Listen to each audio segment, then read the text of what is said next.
Hi guys, so welcome back for the chapter 2 of SAS Certified Specialist Prep Guide Base Programming for SAS 9.4. So yeah, let's get started. So first part is the basics of the SAS language. So we have two components, the SAS statements and the global statements. So SAS statements is a SAS language element that is used to perform a particular operation in a SAS program or to provide information to a SAS program. So SAS statements is the language that's the SAS based software understands, and when you create these SAS statements, SAS compiles and executes that statements and returns an output. So SAS statements are free format. This means that they can begin and end anywhere on a line, that one statement can continue over several lines, and that several statements can be on the same line. Yeah, so SAS is not that strict in terms of the way you write the code. So as a comparison, in Python, for example, you need to indent every statement. You cannot put multiple statements into one line. And yeah, so that's some comparison. So SAS is never strict like that. So last is blank or special characters separate words in a SAS statements.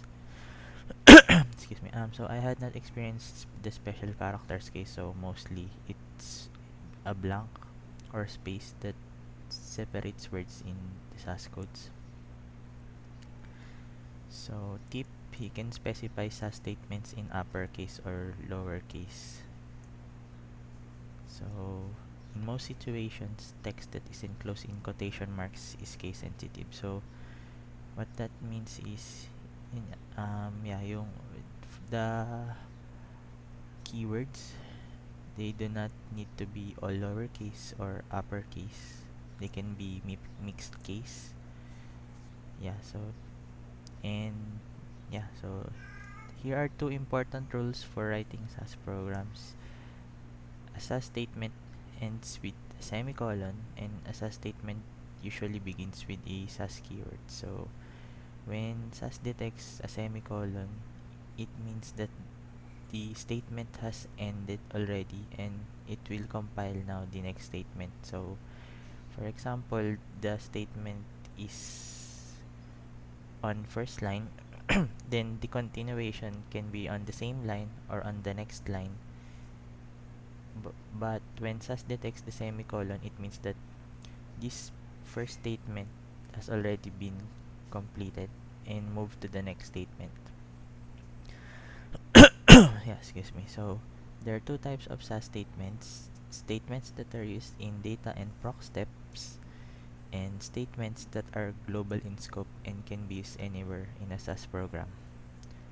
So global statements are used anywhere in a SAS program and stay in effect until changed, cancelled, or until the SAS session ends. So this means that they are not tied up in with data and proc step, and they can be anywhere in the program. So the common global statements are title, live name, options, and footnote, but there are others as well. Then data step. So data step creates or modifies data. Yeah, input can be raw data or another SAS dataset, and output can include a SAS dataset or report, but not limited to that. So, and a SAS dataset is a data file that is formatted in a way that SAS can understand. So, it's a binary file that SAS interprets and understands. So, for example, you can use the data step to do the following: put your data into a SAS dataset. For example, you have a text file containing some data. Then compute that values in SAS. Then check and correct errors and produce new datasets.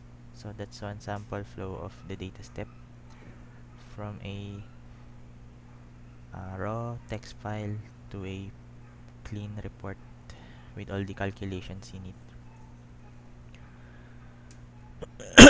Next is the proc step. So the proc step analyzes data, produces output, or manages SAS file. The input for a proc step is usually a SAS dataset.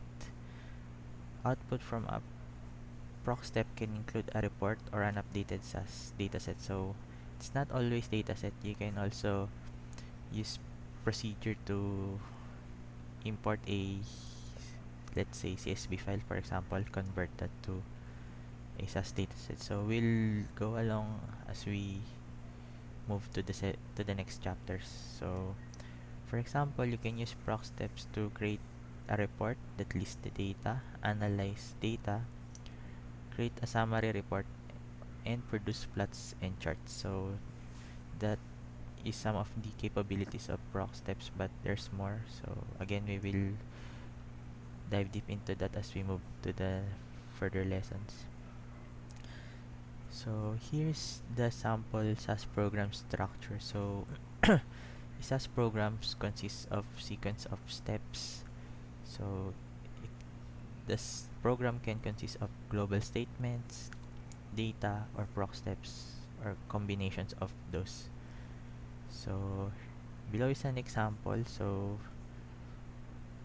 we have this code block divided into four, or rather three steps. So the first is the title statement. So we declare that the title for these succeeding statements will be June billing. So they do not require a run statement. Next is the data step.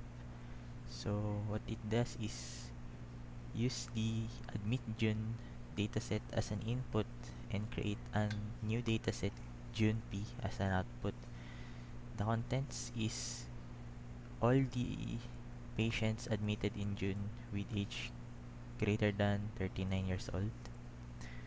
And you notice that we terminate this statement with a run statement. So when you do not put a run or a quit statement, when it detects the next data step or proc step, it assumes that that's the end of the previous statement, so it will execute that. So we will discuss that later on. And yeah, so next is the print procedure. So we will print the output of JunP dataset. Yeah, so the sample output here is this one. So we generated two outputs in that SAS program, a dataset containing patients admitted in June with ages greater than 40, and we generated a simple report using the print procedure. So it printed the contents of the output dataset we had created. So the processing of SAS program. So when a SAS program is submitted for execution, SAS first validates the syntax and then compiles the statement. So it checks for syntax errors, for example, and if there are none detected, it will execute the statement. Data and proc statements signal the beginning of a new step.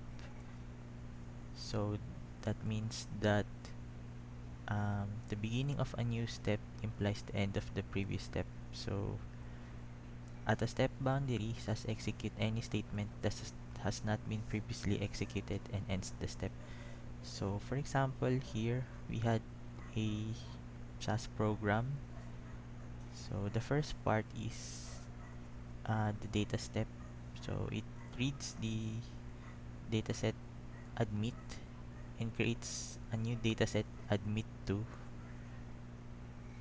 filtering it for patients age greater than 39 years old. So notice there is no run statement here, unlike from the previous one. When it detects the next proc or data statement, it signifies that the previous statement has ended. So when it detects the proc statement, SAS will interpret that as that is the end of the statement for this part, the data step, and then it will execute that one and generate the work that admit to. Then once it has completed that, then the proc print statement will execute. So it will print the output of the admit to dataset, and the run statement ends the proc print statement. So that's the trigger to execute the proc print statement. So again, the beginning of a new step signifies the end of the previous step and it can be executed. So the triggers can be data step, proc step, or a run statement. So there's a tip in here as well that the run statement is not required between steps in the SAS program, but yeah, it's best practice, so it helps to divide the codes and it's easier to understand the SAS logs when debugging. So please use run statements at each data and proc steps. So log messages. SAS log collects messages about the processing of SAS programs and about any errors that occur. Each time a step is executed, SAS generates a log of the processing activities and the results of the processing. So what that means is for every data step or proc step that is executed, uh, SAS log is generated, and if there are any errors or warnings, it is also shown in the log. So for example here, this data step that creates the admit to dataset reads the admit dataset and filters it with patients age greater than 39. So in the log it shows that there are 10 patients with age greater than 39, and there are 10 observations and 9 variables written into the new admit to dataset. Then for the proc print statement, it shows that there are 10 observations read from the dataset work that admit to, and the output is written to an HTML file. Yeah, so for the last part, results of processing. So when you submit a data step like the one here below, it generates a new dataset work that admit to with observations of patients greater than 39 years old. So it also creates a new data set and produces a message in the SAS log, but it does not create a report or other output. Meanwhile, in the proc step at the end, so for example, we added a proc print after the data step, it will produce the same data set as before, but will also create a new report. Yeah, so here's the report. So aside from the print procedure or the proc print, we also have other procedures. For example, the frequency procedure. So here's the sample output. So it created a frequency output for all the cars based from the origin. So for Asia, here's the frequency, the row percentage, and the column percentage. Yeah, and there are also other SAS programs perform tasks such as sorting and managing data. So example is the sort procedure. So it will sort the admit dataset by sex. Yeah, so that's it for our first part, the basics. In our next lesson, we will talk about the SAS libraries. So thanks for watching and see you on the next video. Bye bye.